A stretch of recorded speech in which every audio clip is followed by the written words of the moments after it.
আগামী 5 আগস্ট ভারতের দিল্লিতে একটা অনুষ্ঠান হতে যাচ্ছে। সেই অনুষ্ঠানে আমাদের ক্ষমতাচ্যুত প্রধানমন্ত্রী শেখ হাসিনা কথা বলবেন।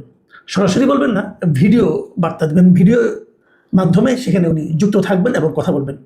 সেখানে সাংবাদিকরা থাকবেন এবং বেশ একটা অনুষ্ঠানের আয়োজন করা হয়েছে এবং সেই অনুষ্ঠানে প্রধানমন্ত্রীর পুত্র জয় থাকবেন, বাংলাদেশের সাবেক যে শিক্ষামন্ত্রী মিস্টার নওফেল তারা থাকবেন, এরকম আরও অনেকেই থাকবেন। এ সংক্রান্ত একটা বিবৃতিও প্রচার হয়েছে, এ সংক্রান্ত পোস্টারও দেখা গেছে, সব কিছুই ঠিক আছে। এবং যারা আয়োজক তারা গণমাধ্যমকে বলেছেন যে তাদের এই আয়োজনে ভারত সরকারের দিক থেকে কোনো আপত্তি নেই। এ সংক্রান্ত একটা কন্টেন্ট আমি গত রাতে কিন্তু আমাদের এই চ্যানেলে প্রচার করেছিলাম। কিন্তু আমরা এখানে একটা জিনিস দেখলাম যে শেষ পর্যন্ত প্রধানমন্ত্রী সেখানে ভিডিও বার্তা দিবেন কিনা, ভিডিওর মাধ্যমে উপস্থিত থাকবেন কিনা, এটা কিন্তু এখনো 5 তারিখ না আসলে আপনি বুঝতে পারবেন না। হয়তো এখন পর্যন্ত তারা প্রচার করছে মানুষের মনোযোগ আকর্ষণের জন্য এবং স্বাভাবিকভাবে মনোযোগ আকর্ষিত হয়েছে। ভারতের প্রথম শ্রেণীর যে দৈনিকগুলো, প্রধান যে দৈনিকগুলো, প্রায় সবাই কিন্তু এই নিউজটা বেশ গুরুত্ব দিয়ে প্রচার করেছে এবং তারা বলেছে যে ক্ষমতাচ্যুত হওয়ার ঠিক 2 বছরের মাথায় 24-এর 5ই আগস্ট উনি ক্ষমতাচ্যুত হয়েছিলেন এবং 26-এর 5ই আগস্ট উনি প্রথম প্রকাশ্যে আসছেন। এবং এটা শোনার পর আমার মধ্যে একটা আগ্রহ ছিল। আমার আগ্রহটা জন্ম নিয়েছে এই কারণে যে আমি আসলে দেখতে চাই যে 2 বছরে ওনার চেহারার কি পরিবর্তন হয়েছে। একটা কথা মাথায় রাখবেন, ক্ষমতা কিন্তু খুব ভালো টনিক। অনেক সময়কে দেখা যায় যে ক্ষমতায় যখন কেউ থাকে তার স্বাস্থ্য বয়স হলেও বোঝা যায় না, আবার ক্ষমতাচ্যুত হওয়ার পর দ্রুতই স্বাস্থ্য ভেঙে পড়ে। তো আমার খুব একটা আগ্রহ ছিল যে এই 2 বছরের ক্ষমতার বাইরে থাকার কারণ এবং এরই মধ্যে বাংলাদেশের আন্তর্জাতিক অপরাধ ট্রাইব্যুনালে ওনার জন্য মৃত্যুদণ্ডের আদেশ হওয়া, এই সমস্ত ঘটনা নিশ্চয়ই তার মধ্যে একটা প্রভাব ফেলেছে। সেই প্রভাবের প্রতিক্রিয়া ওনার চেহারায়, ওনার শরীরে, ওনার স্বাস্থ্যে পড়েছে কিনা, পড়লে কতটুকু পড়েছে, এটা দেখার ব্যাপারে আমার একটা কৌতূহল অবশ্য ছিল। তো সেটা আদৌ পূরণ হবে কিনা আমি জানি না, কারণ আমি নিজেও বুঝতে পারছি না। কারণ এর মধ্যে যুক্তরাষ্ট্রের আমাদের কিছু কিছু বন্ধুবান্ধব যারা আছেন ওখানে সাংবাদিকতা করেন, তাদের মধ্যে কেউ কেউ জানিয়েছেন যে উনি হয়তো শেষ পর্যন্ত ভিডিও বার্তায় উপস্থিত হবেন না, ভিডিওর মাধ্যমে। আমি জানি না আসলে কী হবে, কিন্তু আমার কাছে যে জিনিসটা খুব গুরুত্বপূর্ণ মনে হয়েছে, এই বিষয়টা বিভিন্ন মিডিয়াতে আসার পর বাংলাদেশ সরকারের যে পররাষ্ট্র মন্ত্রণালয় তাদের যে প্রতিক্রিয়া, এটা আমাকে একটু কৌতূহলী করে তুলেছে। দেখুন, দুটো ঘটনা বলি। একটা হলো যে আমাদের পররাষ্ট্র বিষয়ক যিনি উপদেষ্টা আছেন মিস্টার হুমায়ুন কবির, তার সঙ্গে সোমবার বিকেলে ভারতে নিযুক্ত হাইকমিশনার দীনেশ ত্রিবেদীর একটা সৌজন্য সাক্ষাৎ হয়েছে। দীনেশ ত্রিবেদী PM অফিসে গিয়েছিলেন তেজগাঁওতে, সেখানেই হুমায়ুন কবির সাহেব বসেন, সেখানে ওনার সঙ্গে ওনার দেখা হয়েছে। এবং এই দেখা হওয়ার সময় হুমায়ুন কবির সাহেব সরাসরি বলেছেন যেন ভারত শেখ হাসিনাকে এ ধরনের একটা ভিডিও উপস্থিতি যেন না করতে পারে। উনি কী বলেছেন আমি যদি আপনাদেরকে একটু পড়ে শোনাই তাহলে আপনারা বুঝতে পারবেন। উনি বলেছেন যে পলাতক শেখ হাসিনা সহ কার্যক্রম নিষিদ্ধ সংগঠনের কোনো ব্যক্তি যাতে ভারতের ভূখণ্ড ব্যবহার করে রাজনৈতিক বক্তব্য প্রদান বা বাংলাদেশের অভ্যন্তরে অস্থিতিশীলতা সৃষ্টির উদ্দেশ্যে কোনো কর্মকাণ্ড পরিচালনা করতে না পারেন সে বিষয়ে ভারতের সহযোগিতা প্রত্যাশা করে বাংলাদেশ। এবং তিনি এটাও বলেছেন একটু হুমকির মতো, সেটা হচ্ছে যে এই ধরনের কার্যক্রম দ্বিপক্ষীয় সম্পর্কের ইতিবাচক অগ্রগতিকে ক্ষতিগ্রস্ত করতে পারে। তো এই কথা বলার পর দীনেশ ত্রিবেদী থেকে বলেছেন যে উনি যথাযথভাবে এই ব্যাপারটা বিবেচনা করবেন এবং প্রয়োজনীয় খোঁজখবর নেবেন, এই বলেছেন উনি। আসলে এটাই কূটনৈতিক ভাষা। কিন্তু হুমায়ুন কবির সাহেব যেভাবে কথাটা বলেছেন, এতে আমি একটু আমার কাছে ভালো লাগেনি এই কারণে যে ওখানে শেখ হাসিনা কি বললো না বললো তাতে আমাদের কি আসে যায়। আমাদের সরকারের উদ্বিগ্ন হওয়ার কি আছে? সরকার কি ভয় পাচ্ছে? শেখ হাসিনা ভিডিওতে কিছু একটা বললেন তাতে বাংলাদেশের কি সমস্যা? এটা কেউ না কেউ বলতেই পারে। আর উনি যদি যে কথাটাই বলুন না কেন, উনি এভাবে না বললেও অন্যভাবে বলতে পারেন। উনি হয়তো ওনার ছেলেকে বললেন, ওনার ছেলে ওনার হয়ে বললেন, অথবা ওনার ছেলেই বললেন, এগুলি তো কোনোটাই তো বাতিল হয়ে যাচ্ছে না। কিন্তু এখানে ভয় পাওয়ার কি আছে? ভারতকে রিকোয়েস্ট করার কি? ভারতকেও তো আমরা আগে জানিয়ে দিয়েছি একবার, বারবার বলার তো কোনো প্রয়োজন নেই, ভারত নিজেরাই বুঝবে।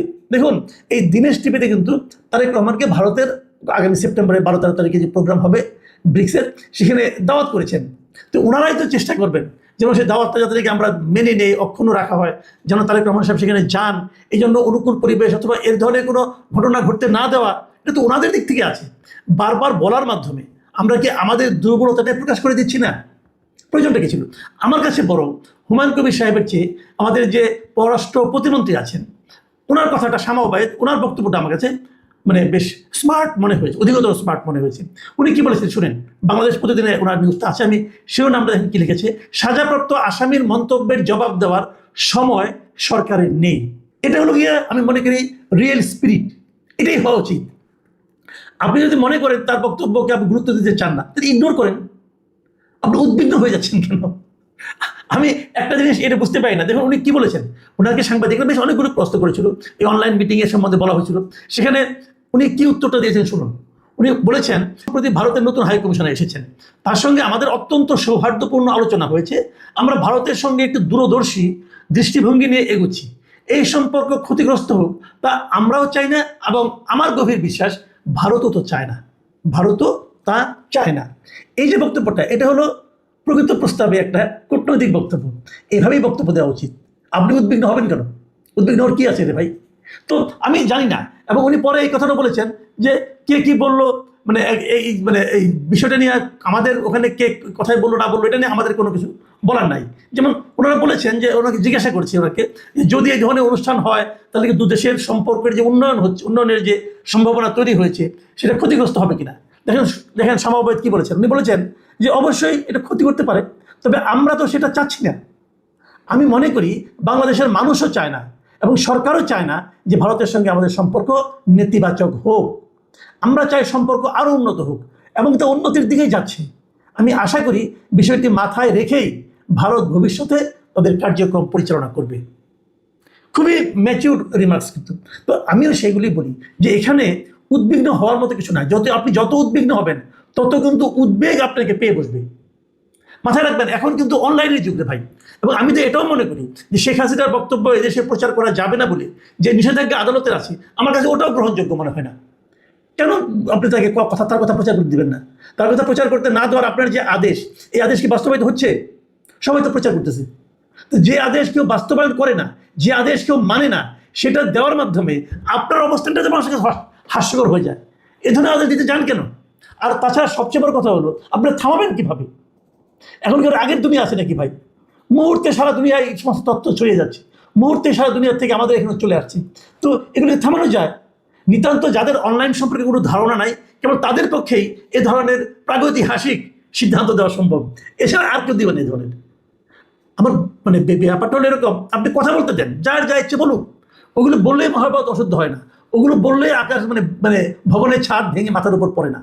বরঞ্চ তারা যত বেশি বলবে সেগুলো নিয়ে মানুষ তত বেশি আলোচনা করবে, মানুষ ভুল ভ্রান্তি ধরতে পারবে। কিন্তু যখন আপনি কথা বলতে না দিবেন, তখন হবে কি, মানুষ ভাববে যে কেন সরকার ভয় পাচ্ছে, তাহলে উনি এমন কি বলবেন যেটা বললে পরে সরকারের ভিত নড়ে যাবে। মানুষ কিন্তু এভাবে কল্পনা করবে। আমি মনে করি যে মানুষের বোঝার ক্ষমতাটা প্রতি আপনাদের একটা শ্রদ্ধাবোধ থাকা উচিত। যে যা বলার তাকে তার মতো করে বলতে দেন, যার যা রাজনীতি তাকে করতে দেন। মানুষকে সিদ্ধান্ত নিতে দেন। মানুষ জানে কি সিদ্ধান্ত নিতে হবে। জনগণের এই সিদ্ধান্ত নেওয়ার যে ক্ষমতা, এটার প্রতি আপনাদের যদি আস্থা কমে যায়, তাহলে বুঝবেন আপনার সিংহাসন এমনিই নড়বড় করতে থাকবে। জনগণের উপর আস্থা রাখুন। যদি জনগণের সরকার হতে চান, জনগণের উপর আস্থা রাখুন। আর জনগণের মন জয়ের চেষ্টা করুন। প্রতিপক্ষের বদনাম করে মন জয় করা যায় না, নিজের কাজ কর্ম দিয়ে মন জয় করা যায়। এই যে এখন সারা দেশে মানুষের মধ্যে যে হাহাকার তৈরি হয়েছে, দ্রব্যমূল্য নিয়ে, জ্বালানি নিয়ে, গ্যাস নিয়ে, বিদ্যুৎ নিয়ে, এই যে একটা হাহাকার, মানুষের মধ্যে হাহাকার এবং সেই সঙ্গে বিরক্তি, এটা দূর করার চেষ্টা করেন। এটা যদি দূর করতে না পারেন, মানুষ ঘুরে ফিরে কিন্তু অতীতের দিকে যাবে। এটাই নিয়ম, এটাই রাজনীতি। প্রিয় দর্শক, এখন এই পর্যন্তই। আল্লাহ হাফেজ।